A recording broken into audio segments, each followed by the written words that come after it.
These are tomahawks, and today we're going to be comparing 3 different cooking methods to see which one is the best at cooking this over charcoal. Direct heat cooking, the reverse sear, and the one I'm most excited about, the double crusted sear. Before we cook, let's learn a little bit more about this cut. Tomahawks come from the rib primal. If you were to cut these up individually and cut off the bone, this here is your ribeye. Probably my favorite cut of steak. It is incredibly juicy and tender when cooked to perfection. Now, is there really any sort of benefit from keeping the bone in? Not really. It doesn't add any sort of extra flavor, but it does look pretty cool.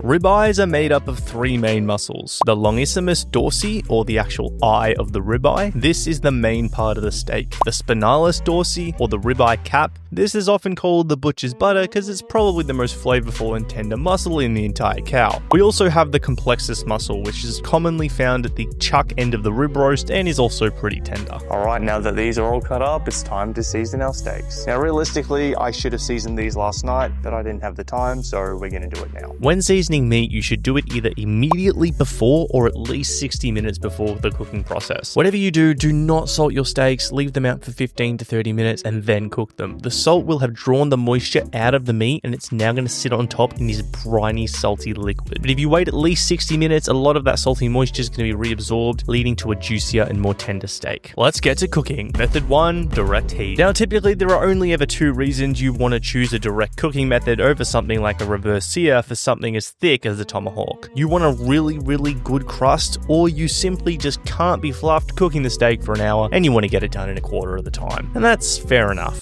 A few moments later. And since we don't have to sear the steak after, I'm pulling this one off a little bit later than I usually would, probing around 125 internal. And there's our direct heat steak all done. Just listen to that crust. But how is that edge-to-edge cook? Let's cut in and find out. Here we are for our first taste test of our direct heat tomahawk. As I said, we did have an incredible crust before cutting into this. Still juicy coming off that. That's incredible. As you can see, there is a little bit of a thicker gray band here, which is the trade-off to the direct heat cooking method. You're gonna get a better crust, but you're not gonna get as good edge-to-edge cooking. Delicious. Let's see if it passes the mochi test. Ooh.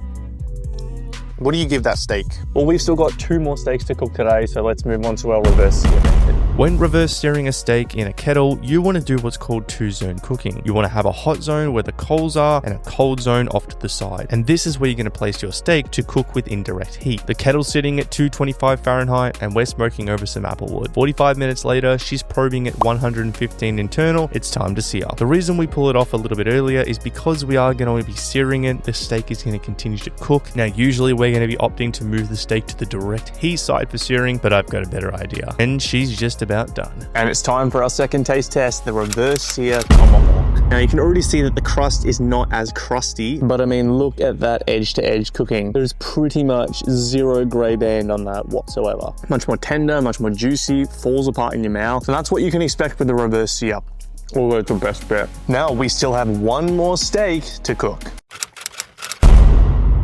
So for our final steak, we're going to be doing the first and the second sear on a cast iron pan. These things get extremely hot, so I'm hoping that it's going to allow us to get that awesome crust without cooking the inside too much. The double sear method is extremely similar to our reverse sear, just with an added step at the beginning of a slight sear on both sides. And by cooking the steak this way, we're trying to achieve the best of both worlds, superior crust and superior edge-to-edge doneness. I gotta say, she came out looking delightful. Let's cut her up. So we're here with our third and final steak, the double crusted reverse seared tomahawk. And I gotta say, this was my favorite one to cook. I mean, the crust is absolutely magnificent, and just look at that edge-to-edge cooking. There is a little bit more of a gray band than there was on the regular reverse sear, but that is a little bit expected. I think for the added benefit of getting that extra crust for a very small gray band, you really do get the best of the both worlds with the double crusted reverse sear. Oh, and the extra flavor coming from that butter basing, unreal.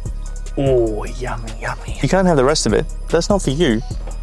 I know, you would love to have it, wouldn't you? Okay, so what did we learn today? If you are under the pump and short for time, your direct cook is gonna be the best way to go. The steak still comes out awesome. If you wanna maximize that edge-to-edge medium rare and minimize your gray band, your reverse sear is gonna be the way to go. But if you want the best of both worlds, the double crusted reverse sear, that's gonna be your method of choice. After 5 hours of cooking and eating steak, I'm ready for a nap. Hope you enjoyed the video and happy grilling.